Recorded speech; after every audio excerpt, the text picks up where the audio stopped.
Even though I'm a monk and wear this, for some people this may be funny, wear this dress, but I don't feel any problem talking to anybody because I speak their language.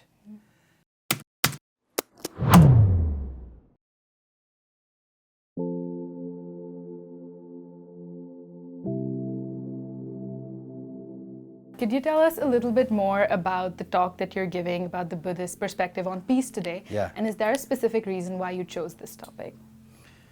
Actually, they suggested, not I did not choose, but I agree with this topic because this is almost like the need of the hour. It's almost like hot topic because human beings sometimes, because of our great intelligence, we miscalculate and we mistake the short-term pleasure as source of long-term happiness, and we get stuck with the short-term pleasure, and then in order to get this fleeting pleasure, we make divisions, this country, that country, man, woman, black, white, So this narrow-mindedness and this biased attitude is really the source of all the problems that we see in the world. Therefore, I think it is, there's not just one push-button enlightenment, but it is really the responsibility of all of us, especially for the education of the younger generation, that such, biased, sectarian attitude does not grow in the future, even if we are unable to stop. So therefore, I think it's very important for all of us to think and to talk about how to address this problem so that we have long-term happiness and peace, not just short-term pleasure. Yeah. Totally, 100%. I'm excited to hear more at the talk. But as the director of the Library of Tibetan Works and Archives in Dharamsala, India, how do you feel about an extension of that being created here at the Namgyal Monastery in Ithaca through the Library and Learning Center that was just opened? That's very important because Tibet culture is today facing the threat of total extinction. One, because of our country being occupied by China, and not only that, but they are systematically trying to wipe out. Now the Chinese government is talking about Sinicizing everything. Sinicizing Buddhism, Sinicizing Tibetan language, Sinicizing Tibetan culture, whatever that means. So the only thing that is allowed is that you follow the direction of the communist leaders and follow the so-called rules of that communist leaders' constitution. And if you do anything other than that, then you are treated as a criminal. So that is happening in our own country. I'm sure you know about that. Then in the exile community also we have a small Tibetan population which is now scattered all over the world. And our young children have to study with American school, French school, things like that for 5 days. And there's really not much. And then because of a small population, there's not much, influence of the presence of Tibetan culture.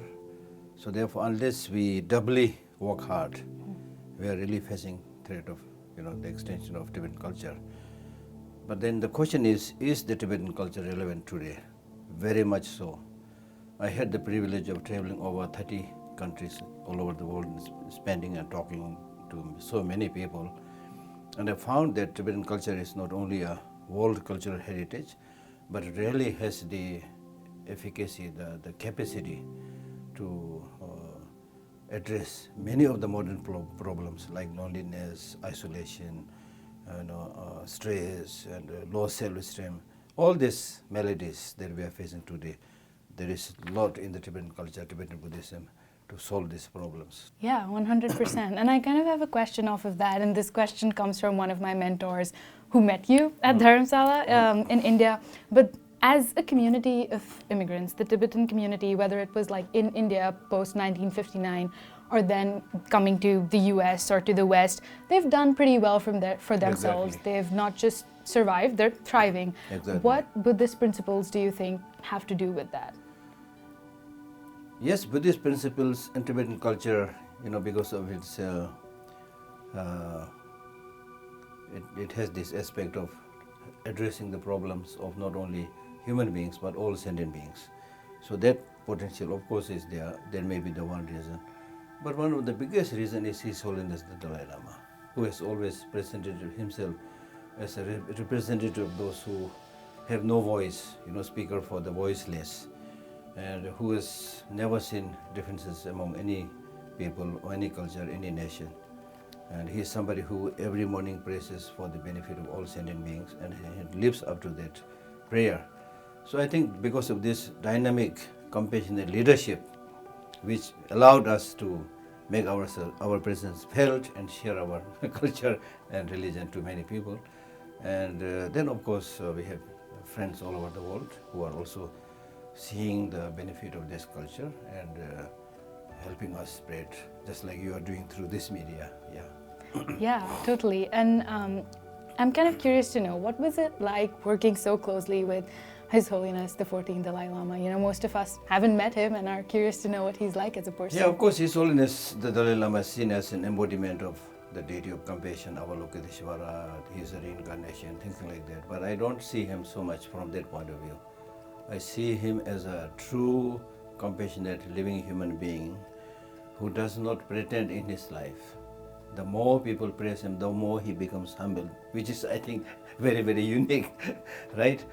So because of this down to earth, and the harmony between what he says and how he lives, because of this, and then towards everybody, he presents his really, really the compassionate fatherly figure, and just by his smile, by his touch, so many people benefit, change their life. So I think so that effect definitely is there with me also, because I'm somebody stupid, not very clever. So I can't say I'm able to imbibe many of his great qualities, but being with him, I'm sure has made some impact in my life. Yeah, totally. Yeah. And what was sort of pivoting to your journey? What was your journey of becoming a Buddhist scholar like? Because at least in the West, it's an unconventional career path. Yeah. I'm kind of curious to know, what you studied in school and how you sort of got into it. Again, I would say this is more like luck or karma, as we say, because when I was born in Tibet, then in Tibet, almost over 99% of the Tibetan population is Buddhist. And one thing that is most admired and appreciated is the Buddhist practice and Buddhist way of life, because we don't have any of the modern technological and scientific development. So therefore, even when you are not a monk, parents would love to call you a monk. That's what my parents used to say, monk. I was not a monk. So that atmosphere was there. And then gradually, of course, I went to Tibetan school and had the opportunity to study the modern subjects and also the Buddhist teaching, things like that. Then I got more and more inspired. Then I, not only after becoming a monk, but gradually when I grew up, then I started the Buddhist, texts and studying very rigorously. In my Institute of Buddhist Dialectics, I studied there very rigorously, almost like day and night, we can say, for 13 years. I was really able to then see how profound, how vast, and how beneficial, compassionate this philosophy is. So I got this opportunity, and then also at the same time, I had this privilege of going to an ordinary school where I finished my 11th class, and then by correspondence I did my BA and MA from Chandigarh University. Then luckily, when I became His Holiness translator, then of course I again got this exposure of meeting so many people. And now in the library, as the director of the Library of Tibetan Works and Archives, I have this opportunity to meet so many people. People come to interview me, people ask me to give short talks like that. So I had this great opportunity. Then I am somebody who is also very fond of, books, all kind of books, especially education, health, a little bit science, and then Western, not only the Buddhist philosophy, but Western philosophy also. So because of this, my mind was really impacted and was able to develop a more larger perspective, inclusive perspective. So I was lucky. Then plus, of course, all the teachings that I had listened to from His Holiness Dalai Lama. So all this made an impact in my life. So even though I'm a monk and wear this, for some people this may be funny, wear this dress, but I don't feel any problem talking to anybody because I speak their language. I understand them to a great extent. I don't say that I understand them fully, but to a great extent I understand the needs of all people of various culture young, old, religious, no religious. That's not important for me. The most important thing is another human being, right? Yeah. Totally, I think that's very well said. But what advice would you give to young students like the ones at Ithaca College about mindfulness and contributing towards making the world a more peaceful place? Because to students it seems like a very abstract concept.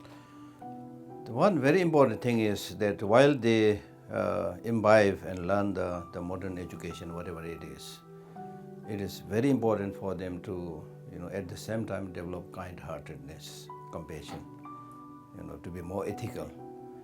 Because this compassion, I call it heart, and then academic education, I call it head. So unless there is a harmony and combination of the head and the heart, there's no guarantee that you will have a happy life. So they should understand education is not just reading, writing, and mathematics. It's for human flourishing, human happiness. And happiness will not be there if you just have the head and no heart. So be compassionate with the understanding that we are all lumped together, whether you like it or not. So because of this situation of interdependency, we must know how to live together peacefully, harmoniously, and with kindness and compassion.